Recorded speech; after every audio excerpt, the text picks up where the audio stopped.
د خیبر پښتونخوا پولیس ویلي چې د پیښور په کوچر سالدار امام بارګاه کې د داعش د حمله وروسته په خیبر ضلع کې د عملیاتو په مخال په امام بارګاه د حمله کوونکي د یو سہولتکار په شمول 3 وسلوال وژل شوي دي.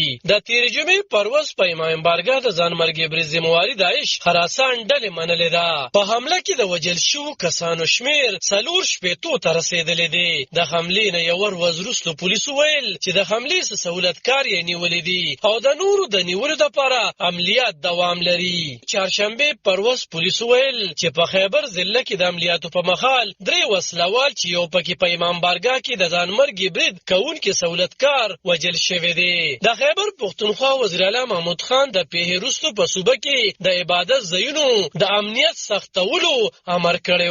د پیښور په کوچر سالدار امام بارګاه داعش په ځانمرګي برید کې جوبل یو 23 کلن تن جون د لاس ورکړي او د سیمچ او لیډریډنګ روغتون چارواکي وایي چې په حمله کې د وژل شوو کسانو شمیره 4 ته رسیدلې ده. پولیس وایي چې د ځانمرګي برید کوونکي سہولتکار په ګډون یې 3 ترهګر په خیبر ضلع کې د عملیاتو په وخت وژلي دي. د امام بارګاه منتظمین وایي چې د جمعې مونځ لپاره جمعات کې ټول تیاری نیولې دي او هم په جمعات کې به د جمعې مونځ کولی شي. د سیمې چارواکو ویل چې د تیر جمعې پرواز د پیښور امام بارګاه کې شوی ځانمرګي برید کې جوبل شوی محمد اسیب 13 ورځ جون د لاس ورکړي. د 14 جوبل په حیات آباد میډیکل کمپلیکس کې اوس هم د علاج د لاندې دي. د هسپتال انتظامی وایي چې د 3 وړو روغتيایي حالت په کېدو دي. د لیډریډنګ روغتون ویان محمد اسیم ویل چې دوی سره د 14 جوبل داخل دي. ټول 55 تنان مړه وړل شوي وو. اته په هسپتال کې جون د لاس ورکړي او پاتې تنانو کې